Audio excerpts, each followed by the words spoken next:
Graças e paz a todos, bom dia, boa tarde e boa noite. Eu sou a Débora Cândido. Eu sou o pastor Alexandre Cândido. Sejam todos bem-vindos a mais um episódio do nosso podcast Bebendo da Fonte. Nesse 7º episódio, nós vamos tratar sobre o mês da família, que é o mês de maio, começando com o tema Família Pastoral. Não esqueça de apoiar o nosso projeto, curtindo, comentando, compartilhando com os seus irmãos, seus amigos, com a sua família.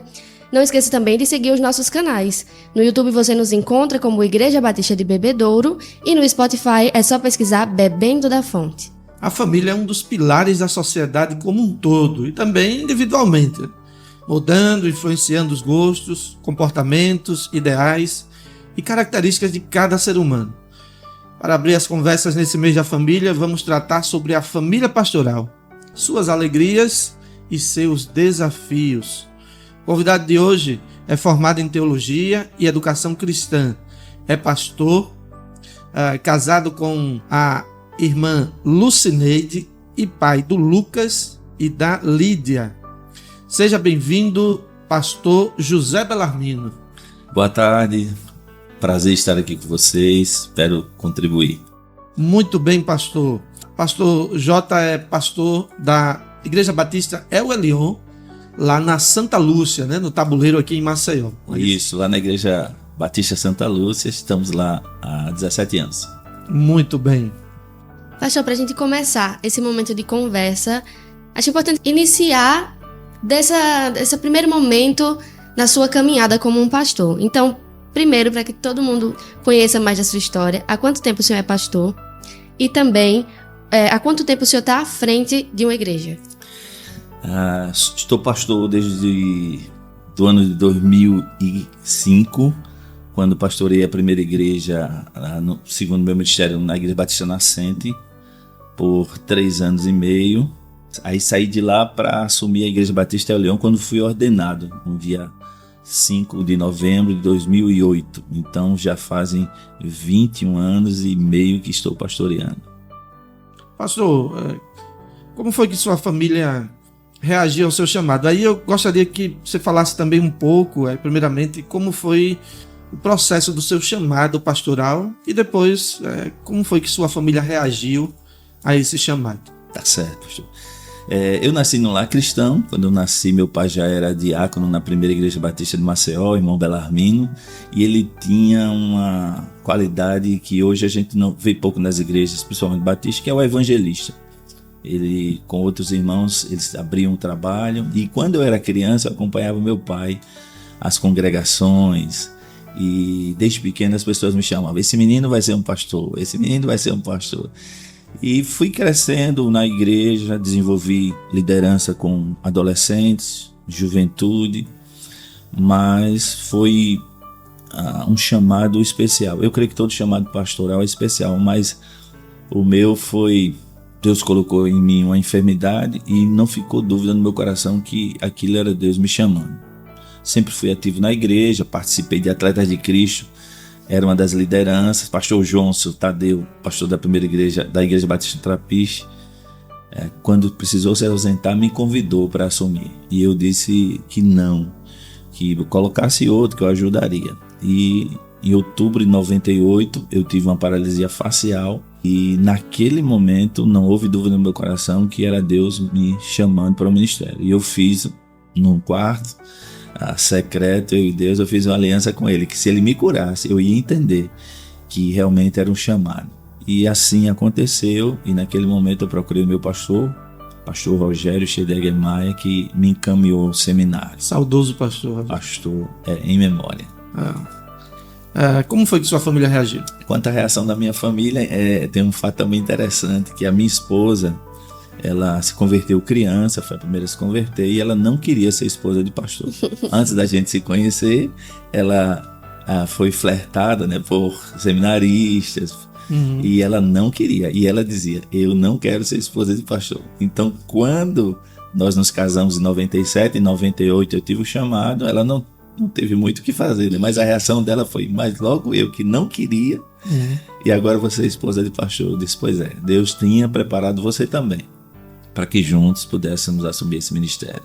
E já tinha o Lucas ou... Não. O Lucas nasceu em 99, né? Janeiro de 99. Foi antes dos meninos. Foi antes dos meninos. Por isso que a reação foi só da minha esposa. Foi só dela. E durante esse tempo que o senhor precisou decidir, né, que aconteceu esse processo de enfermidade, de cura, existe algum momento, além desse momento da oração, que marcou bastante? Essa oração que era, se o senhor me curar, eu vou entender que é um sinal. Certo. Tem um fato que, um pouquinho antes, um menino que também era da igreja, ele teve a paralisia facial. E quando eu tive, ele foi um dos que me visitaram, né? Ele foi me visitar. E aí ele, com a paralisia, com a dificuldade ainda com o rosto, com os olhos, e com 15 dias, quando eu fiquei bom, ele disse isso para mim. Realmente, foi um chamado de Deus. Então isso marcou também a minha vida. Muito bem. Pastor Jota, como a gente costuma chamá-lo, né? Perfeito, pastor, perfeito. Fala um pouco da importância do autocuidado que a família pastoral precisa ter, tanto em termos emocionais, quanto em termos espirituais. A família pastoral ela precisa cuidar, né, de si mesmo nesse sentido. Eu gostaria que o Amado falasse um pouco sobre isso.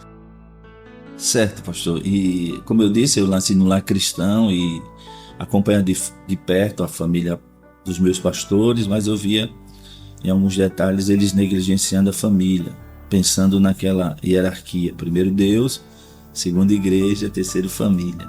E por isso acontecer, quando assumi o ministério pastoral, eu entendi que a sequência é primeiro Deus, segundo família e terceiro igreja. E aí nós nutrimos no coração o desejo de estar sempre perto da família, dos filhos, ouvindo qualquer coisa que aconteça da normal e acompanhá-los, né? Pedindo ajuda, às vezes, a profissionais, mas o maior cuidado é estar atento a alguma mudança no comportamento da esposa, dos filhos, e estar o mais próximo possível. Para isso a gente tem aumentado, né, o tempo juntos, apesar dessa modernidade, né, onde eu tenho que trabalhar, minha esposa tem que trabalhar, meus filhos estudam, mas diante de tudo isso nós procuramos manter muito tempo juntos, para que a gente possa acompanhar qualquer discrepância no comportamento, qualquer dificuldade no comportamento e acompanhar, mas acima de tudo orar. Pastor Marcos Gomes, um amigo particular, ele me ensinou uma coisa, que todas as noites que eu acordar por um motivo ou outro, eu vou lá no quarto dos meus filhos e abençoo eles, oro por eles, pedindo que Deus os livre de todo o mal. Então essa é uma das maneiras da gente cercar e ter esse cuidado de apacentar em primeiro lugar a nossa família. Pastor, o senhor falou agora, nessa última parte, de que se acorda durante a noite, vai lá e ora pelos meninos, né? Pelo Lucas e pela Lili. E aí eu queria saber se existe algum ou alguns hábitos espirituais que vocês cultivam dentro de casa, até porque os meninos não conhecem outra realidade além da família pastoral, né? Que quando eles nasceram, você já estava nesse ministério. Então, existe algum hábito que desde pequeno, ou que com o tempo vocês foram construindo com eles? É uma das formas que a gente tem, por conta desse tempo, dessa correria, é cantar juntos. A gente a minha esposa cantou em coral, Lucas é o ministro de louvor da igreja, Lídia gosta muito de cantar, e eu, apesar de não ter uma boa voz, gosto mesmo de cantar. Então uma das formas da gente estar juntos é uma maneira da gente adorar a Deus juntos. Então isso tem ajudado bastante a gente. Como família pastoral é importante um suporte, né, pastor? Mesmo de fora também. Como é que a igreja pode ser um suporte para a família pastoral? Nós tivemos uma experiência, foi o nascimento da nossa filha, que é uma criança com necessidades especiais, e vi muito bem a igreja fazer isso, dando a nós todo o suporte. Para vocês terem uma ideia, até liberarem de cultos, eles liberaram a gente. Então eu creio que a igreja, para ajudar o pastor, ela precisa estar acompanhando, né? Ter essa visão de que o pastor sensibilidade, né? A sensibilidade, perfeito. Se o pastor está bem, se sua família está bem, ele estará bem também para abençoar ainda mais a igreja. Então nós vemos essa experiência com a igreja que foi muito, muito impactante na nossa vida. Então a igreja tem que ser sensível às necessidades do pastor. Pastor, apesar dessa sensibilidade da igreja, isso não priva que a família pastoral acabe tendo vários desafios, né? Assim, tanto no campo em si, quanto como família também. Queria que o senhor citasse os principais, não precisa ser uma coisa pessoal, mas de maneira geral, os principais desafios que a família pastoral pode sofrer, pode sentir. Penso assim que um dos desafios da igreja, da família pastoral, é ensinar a igreja que, apesar de ser a família do pastor, mas é uma família comum, sujeita às mesmas paixões, os mesmos sentimentos. Eu acho que o maior desafio é esse, ensinar a igreja que o filho do pastor, ele tem um nome, ele é uma pessoa. Ensinar que a esposa do pastor, ela não é a esposa do pastor, ela tem um nome, ela é uma pessoa, ela precisa ser vista assim. Então acho que o nosso maior desafio é ensinar a igreja a perceber que a família pastoral, ela é uma família comum, também sujeita às mesmas paixões e também sujeita às necessidades inerentes ao ser humano. Que acaba acontecendo, né, pastor, uma cobrança maior, por exemplo, a criança, a filha do pastor, né, há uma cobrança maior sobre ela acerca do seu comportamento. O jovem filho do pastor também, né? Exatamente. Nesse aspecto. Né? Nesse aspecto. Esse é o maior desafio. E uma experiência que nós passamos na igreja, que quando nós fomos para lá, a minha esposa, a nossa sabatina que nós passamos, foi questionada. Ela disse: olha, vocês estão chamando o meu esposo, ele é o pastor, eu venho, vou servir porque sou uma serva de Deus, mas eu tenho a minha necessidade, trabalho fora, tenho os filhos para cuidar. Então ela deixou bem claro isso. Então nessa segunda experiência, a gente foi taxativo nisso, para que a igreja pudesse perceber que nós não queríamos passar por isso, que o meu filho, na época era uma criança de 8 anos, que ele podia correr, que ele podia brincar, porque é uma criança, né? E nós conseguimos fazer isso, nós vencemos isso aí. Então acho que é um desafio, e eu queria que, se todos os pastores pudessem passar isso para a igreja, seria salutar. Pastor, já houve momentos em que a família sofreu, tendo como causa desse sofrimento as demandas do ministério, assim, em termos de talvez sobrecarga ou alguma coisa em relação ao ministério que acabava afetando a família? O irmão tem lembrança nesse... Com certeza, pastor, com certeza. Nós somos influenciados. Se bem que eu procuro, no meu caso, blindar minha família, né? Falo muito pouco sobre as dificuldades da igreja. Eu converso muito com a minha esposa em questão de oração, pedido de oração, quando tem alguém com problema, eu conto mais as necessidades das igrejas, os desafios, questão orçamentária, não deu para administrativa, isso aí eu poupo eles de tudo isso, certo? Mas a gente sofre, sim. Eu me lembro que a gente marcou uma viagem, tudo combinado, e no dia da viagem faleceu uma irmã da igreja. Então nós tivemos que cancelar a viagem, e aí a filha pequena disse: mas por que a gente não vai? Eu disse: porque papai é pastor e a gente tem que dar essa assistência, a gente vai marcar para outra data. Aí ela olhou para mim e disse: só porque o senhor é pastor? Aí fica essas coisas que são inerentes ao ministério pastoral. Isso é muito comum, porque sendo uma filha de pastor, pode ter um local de fala para dizer isso, e que crescendo, pra gente é só o nosso pai ali, né? Então não tem essa assim de por que a gente não pode ir viajar agora, tendo essa situação? Mas na mente de uma criança é bem comum que isso aconteça. A gente falou dos desafios aqui, mas existem muitas alegrias de ser uma família pastoral. E aí eu queria que o senhor citasse algumas dessas alegrias de fazer parte, sabe? Sendo o pastor, né? De fazer parte da família pastoral. Bênçãos que já recebeu, situações mesmo que foram respostas de Deus, algumas situações assim. A maior bênção é ter sido chamado por Deus, né? Para ser pastor. Isso é de muita alegria, e todos da minha família, né? Até a pequena Lídia compreende isso, da nossa alegria e satisfação de ter sido escolhido. Mas são muitos benefícios, né? São muitas bênçãos. Você poder ver crianças crescerem, batizá-las, casá-las, apresentar filhos, isso tem ocorrido devido ao tempo que eu tenho lá na El Elyon, né?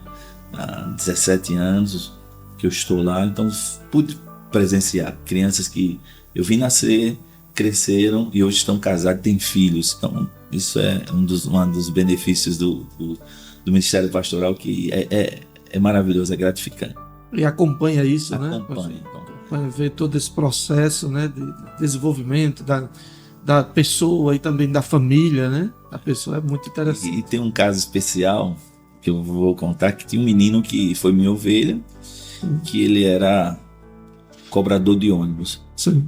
E uma vez eu conversando com ele, eu disse: sabe por que você não faz uma faculdade? E ele disse: mas eu não posso, eu só faço o vestibular que eu ajudo. Ele fez o vestibular, passou. Eu conversei na época com a diretora da faculdade, ela deu uma bolsa de desconto para ele, ele estudou, se formou, mudou a história dele. Isso é outra coisa que a gente fica agradecido a Deus por ter sido usado, né, para mudar a história de uma vida, de uma família. Maravilhoso isso.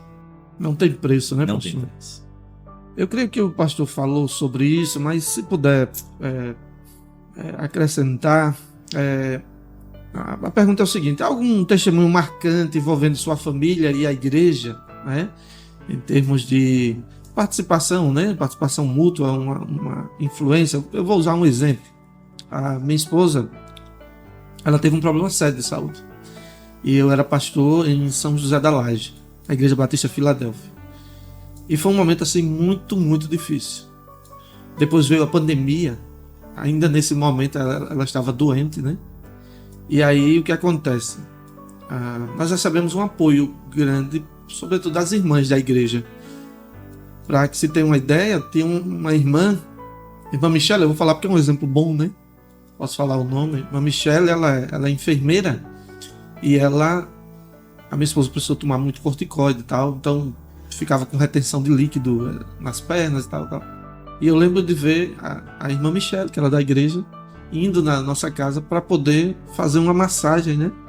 Fazer uma massagem, assim, na minha esposa e tal. E ali eu via as mãos da igreja. Essa é a realidade. Outras irmãs iam lá orar com a gente, né? Iam lá para casa, nós tínhamos o desejo de vir aqui orar por você, irmã, e tal. E oravam com a minha esposa, assim, entendeu? Junto. Isso foi, assim, bastante marcante, né, pra gente. Eu fiquei com essa gratidão pro resto da vida, né? Aí a pergunta é nesse sentido, pastor. A nossa experiência foi o nascimento da nossa filha. Isso. Entre outras vezes que eu estive doente, minha esposa esteve doente, a gente recebeu apoio, mas a marcante mesmo foi no dia 5 de janeiro de 2012, quando nasceu a Lídia.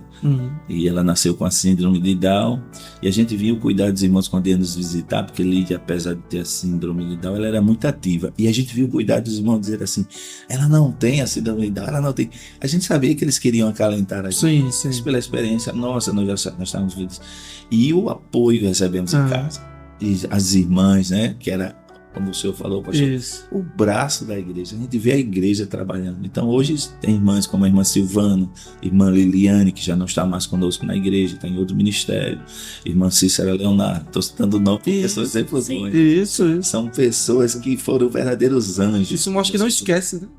Anjos colocaram em nossas vidas, e naquele tempo a gente diz como é bom, né? Não ser a família pastoral, mas fazer parte da igreja. A igreja com as mãos ali ajudando a gente, foi um tempo marcante. Outro tempo que eu adoeci, minha esposa adoeceu, nossos filhos adoeceram, tivemos isso, mas o nascimento de Lídia, isso ficou marcante na nossa vida. Eu queria até registrar assim, acho fantástico a inteligência da Lídia, né? A gente chama ela de Lili, né? A inteligência dela, assim, a presença dela, né? Faz bem a qualquer ambiente, né? Onde ela está, assim, é uma coisa fantástica. E interessante, pastor, que quando Lídia nasceu, nenhum exame acusava, né? Sim. Nem a morfológica, que é aquela que dá detalhes, se tem problema no coração, nada acusava a síndrome da Down. E quando ela nasceu, foi um impacto pra gente. Não esperava, né? Mas naquele dia Deus falou pra mim assim: a Lídia vai surpreender vocês.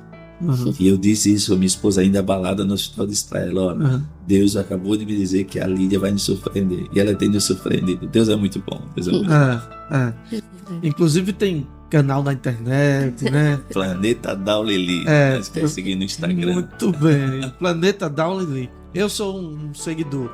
Eu não nego, sou de carteirinha, né? Obrigado. E graças a Deus pela vida da Lídia, é uma bênção. Verdadeiramente uma bênção de Deus, né? Uma bênção do Senhor. Pastor, nós queremos agradecer né, por esse momento maravilhoso de conversa, de experiências mesmo, troca com relação à família pastoral. E queria que a gente finalizasse com o senhor falando, dando um conselho para as famílias pastorais, tanto as que já estão estruturadas agora, quanto aqueles que estão se preparando para serem pastores um dia e que estão ou vão constituir família, para esses dois núcleos aí. Inclusive, se quiser deixar algum texto bíblico, pastor, fica à vontade. Eu quero deixar aqui Gênesis capítulo 12, versículo 3, quando Deus aparece a Abraão e ele termina o versículo dizendo: em ti, Abraão, serão benditas todas as famílias da terra.